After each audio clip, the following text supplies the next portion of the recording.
Hello there and welcome to Playworms. The film starts at a party where Cole searches for his brother Duckett. He finds him locked in a room, shirtless and mumbling. Breaking down the door, Cole pulls Duckett out, only to be confronted by a crowd filming the scene on their phones. Telling them to stop, Cole is suddenly stabbed by Duckett, who then steps outside and tragically stabs himself in the eye, leaving partygoers in shock. Meanwhile, 17-year-old Mia is struggling with the second anniversary of her mother's death. She believes it was an accidental overdose. Mia lives with her distant father Max, but she connects more with her best friend Jade and her younger brother Riley, along with their mother Sue.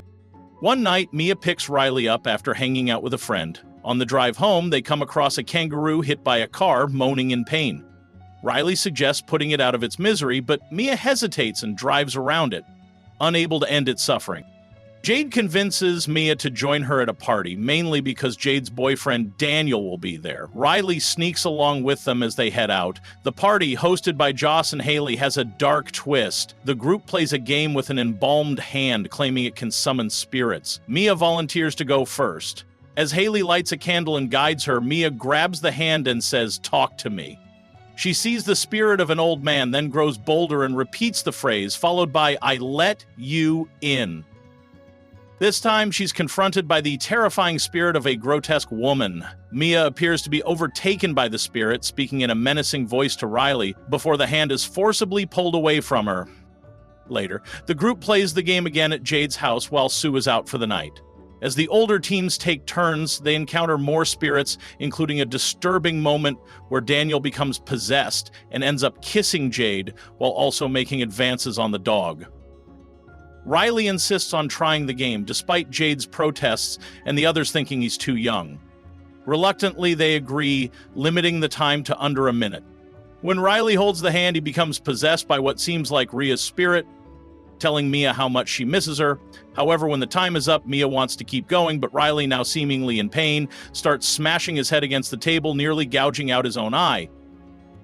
In a desperate attempt, Jade stops him before things escalate further, and Riley is rushed to the hospital. After Riley's incident, Mia attempts to visit him at the hospital, but both Jade and Sue turn her away, blaming her for what happened. With nowhere else to go, Mia spends more time with Daniel, who she's had a crush on for some time. One night, after Daniel stays over, Mia wakes up in a disturbing moment. She sees the spirit of an old woman sucking on Daniel's foot. Trying to wake him, Mia suddenly realizes it's her sucking his foot, to Daniel's horror. Desperate for answers, Mia takes the embalmed hand for herself, setting up a candle in an attempt to speak to her mother, Rhea. The spirit reveals that her death was accidental and assures Mia that she would never want to leave her. Rhea tells Mia that Riley is in pain and needs help. Meanwhile, Jade tries to help Riley at the hospital, but he's still possessed.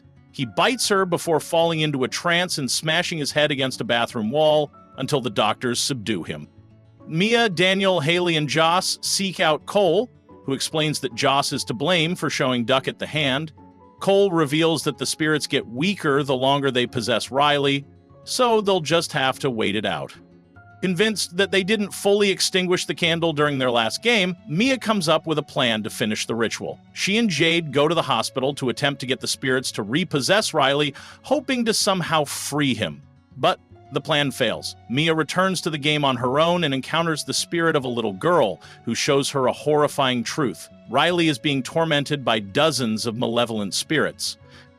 When Mia returns home, her father Max tries to tell her the truth about Rhea's death. He shows Mia her mother's suicide note, confirming that Rhea's death was not an accident. As Mia cries in her room, she is visited by Rhea's spirit, who reveals that Max wrote the note to cover up the truth. Rhea's spirit also tells Mia that Riley is suffering and can only be saved through death. Suddenly, Max appears to be banging on Mia's door, but it's actually the malevolent spirits tormenting her. As Mia struggles against what she believes is Spirit Max, he hears her distress and bursts into the room, only to find Mia stabbing at the spirit with a pair of scissors. Tragically, Mia accidentally stabs her father in the neck. Mia, feeling cornered, tricks Jade into leaving the hospital and going to her house. Meanwhile, she returns to the hospital to speak with Sue. Sue reassures Mia that she is not to blame for what happened to Riley, and gives Mia the chance to be alone with him. In a moment of desperation, Mia attempts to kill Riley with scissors, but cannot bring herself to do it. At this point, it's scary stuff. We start at the outset of safety, but Mia then wheels Riley out of the hospital, seeing him as a decaying, ghostly version of himself. As she pushes him towards traffic, Ria's spirit urges her to push him into oncoming cars. Just as Mia is about to do so, Jade arrives, and in a desperate attempt to stop Mia, pushes her into traffic. Mia is struck by a car and her fate is sealed. Mia wakes up, confused and disoriented, unaware that she is dead. She finds herself back at the hospital, where she sees Riley, who has made a full recovery, leaving with Jade and Sue.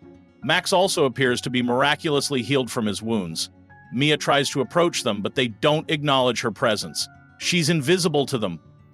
As she stands there, the lights in the hospital begin to flicker and fade, and in the dim light, Mia notices a hand reaching out toward her. Compelled, she grabs the hand, and in an instant, she is transported to a new location. To her horror, she finds herself facing a man in another country, playing the Talk to Me game. It becomes clear to Mia that she is now part of the cycle, trapped in the game with no way out. But that's how the movie ends here. Please do like, share, and subscribe to our channel.